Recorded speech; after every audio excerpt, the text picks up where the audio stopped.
আপনার আশেপাশে নিশ্চয়ই প্রায় এমন মানুষ দেখেন যারা রাস্তার মোড়ে দাঁড়িয়ে হাত পেতে টাকা চাইছে, কেউ পা জড়িয়ে ধরছে, কেউ আবার ছোট বাচ্চাকে সামনে বসিয়ে বলছে, ভাই কিছু খাই নাই, আল্লাহর দোহায়। এমন দৃশ্য আমাদের মনে দয়া জাগায়, কিন্তু আপনি কি জানেন এই ভিক্ষা এখন আর দয়ার বিষয় না, এটা একটা কোটি টাকার ব্যবসা।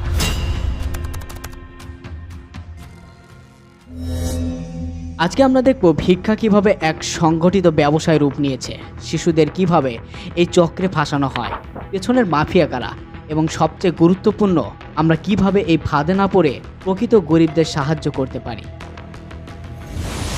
ঢাকার ফুটপাতে বসা একজন মহিলা ভিক্ষুক প্রতিদিন ২,০০০ টাকা পর্যন্ত আয় করে, মাসে ৬০,০০০ টাকা। তাহলে উনি কেন রাস্তায় বসেন?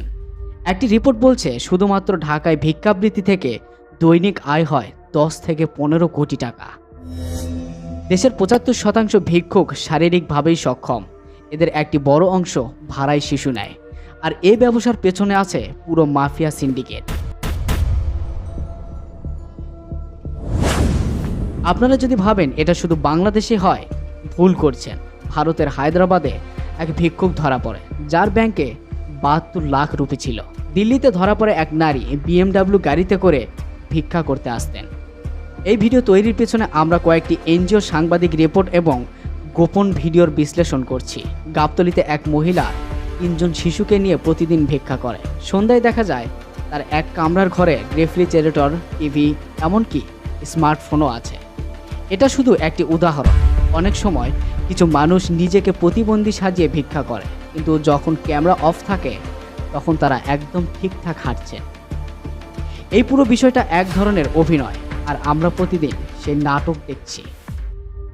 কিছু সময় আমাদের চোখের সামনে ছোট ছোট শিশুকে ভিক্ষা করতে দেখা যায়, কিন্তু এই শিশুরা নিজের ইচ্ছায় আসে না, তাদের ভাড়া করে আনা হয় অথবা পাচার করে এই ব্যবসায় ঢোকানো হয়।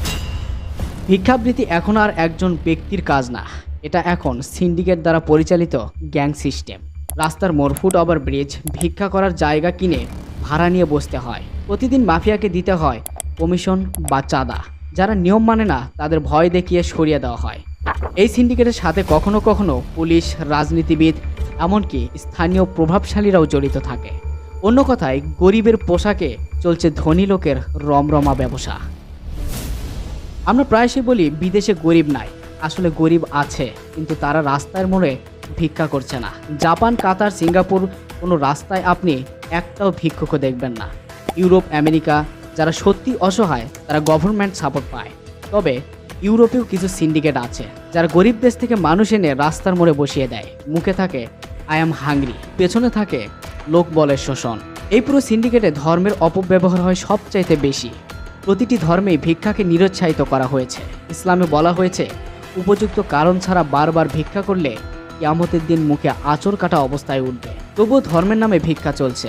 মসজিদের সামনে বসে সবচেয়ে টাকা চায়, গরিবের ছেলে পরিচয়ে দোয়া করে দিচ্ছে বলে টাকা চায়। এটা ধর্মের দোষ নয়, দোষ আমাদের।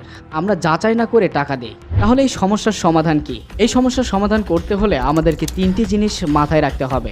সরকারিভাবে চিহ্নিত ভিক্ষুকদের পুনর্বাসন প্রোগ্রাম চালু করা। 2 নম্বর, যারা ভুয়া ভিক্ষা করে বা শিশুদের ব্যবসা চালায় তাদের বিরুদ্ধে কঠোর ব্যবস্থা। 3 নম্বর, সাধারণ মানুষের সচেতনতা।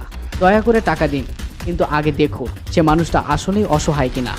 বন্ধুরা, আমরা দয়া করতে গিয়ে অনেক সময় অপরাধকে লালন পালন করছি। এই ভিক্ষা সিন্ডিকেট ভাঙতে হলে আমাদের মাথা দিয়ে ভাবতে হবে, শুধু মন দিয়ে নয়।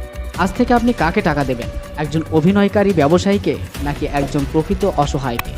কমেন্টে লিখুন, আপনি কি মনে করেন ভিক্ষার নামে এই ব্যবসা বন্ধ হওয়া উচিত? আর যদি এই ভিডিও আপনার চোখ খুলে দেয় তাহলে শেয়ার করুন, কারণ পরিবর্তন তখনই শুরু হয় যখন আমরা প্রশ্ন করতে শিখি।